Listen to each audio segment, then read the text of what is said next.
Jonathan Lemire, I want to ask you two pointed questions. If Donald Trump's goal is to be reelected and he views economic strength and the vibrance of our economy essential to that, why not look at the South Korean model or the Chinese model where people were tested, people were asked to leave their family home if they were sick? I mean, why not be more hawkish on some of the things that could help him achieve his political goals?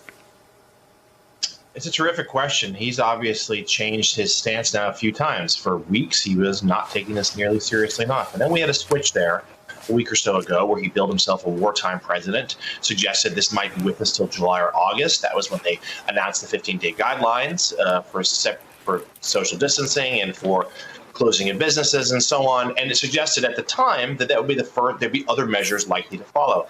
And instead, we've seen a change the last few days. And it is born out of the president and some senior advisors around him believing that some of these measures are too harsh and that therefore they need to ease up, at least in certain portions of the countries. And that's what we seem to be heading towards, is that certain areas, some of these big coastal cities, the New Yorks, Los Angeles, parts of the Bay Area, Seattle, and Washington State will be still isolated.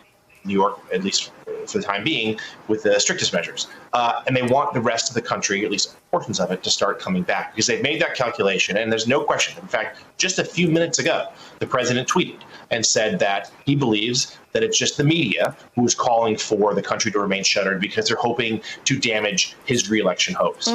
There you have it. He just spelled it out for us. His attempts at being reelected, his interest in being reelected is fueling a lot of these decisions right now. It's about politics far more than public health.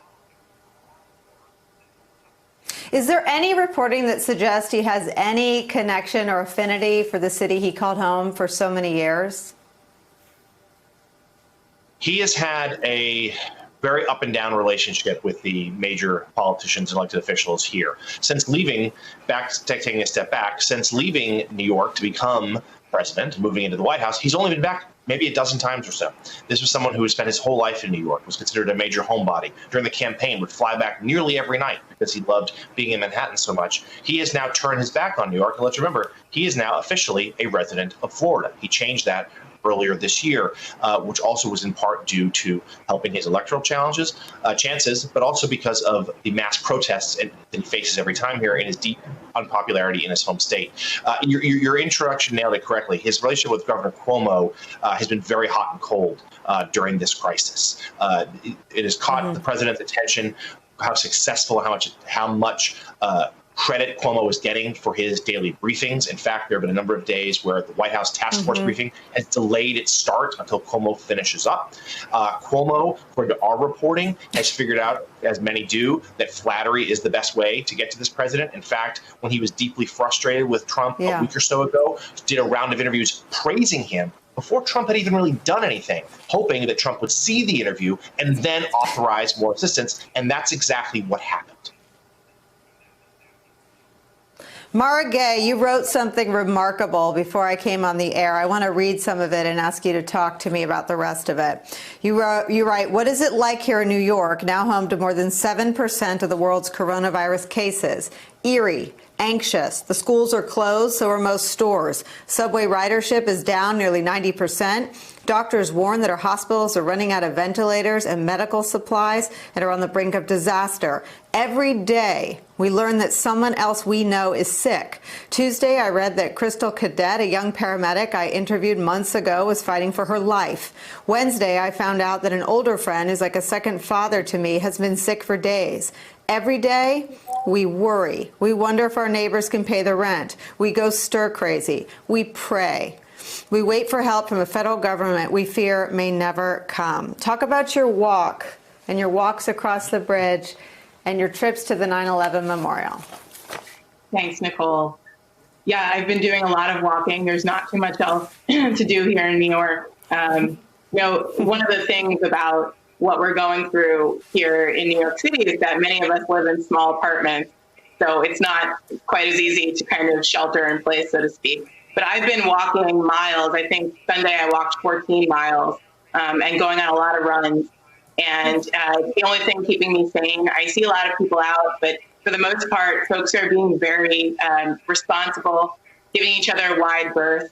And I think it's just important because ultimately, New York is suffering because of its density right now in a public health sense, but that's also what makes us who we are. We like living close to our neighbors. We like talking to the bodega owner on the corner. And I think that's part of what makes New York so special. So it's extremely painful to see the city on its knees like this. Margaret, you also have covered Governor Cuomo for a long time. Give me some straight talk about his evolution and really rising to the moment in the view of most New Yorkers.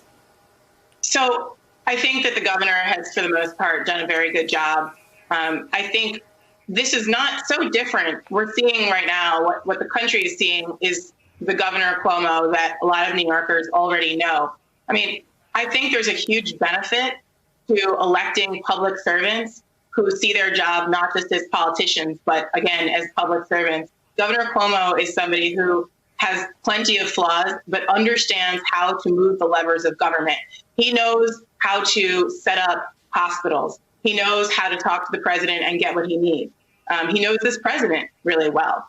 So they've had a relationship up and down, as Don mentioned, for sure, but for years. But, Cuomo is somebody who has spent his life in public service. And I think that gets lost here. I think there's been so much focus on outsiders coming into government, and there's value in that as well. But government is actually an art, and public service is important. And politicians aren't just there for the good times, right? To kind of cheer us on. This is a executive who is sending folks all over the world looking for ventilators for his citizens. And I think he really understands what's at stake, and he's taking it with a level of moral seriousness that you would expect to see and hope to see, frankly, from the White House.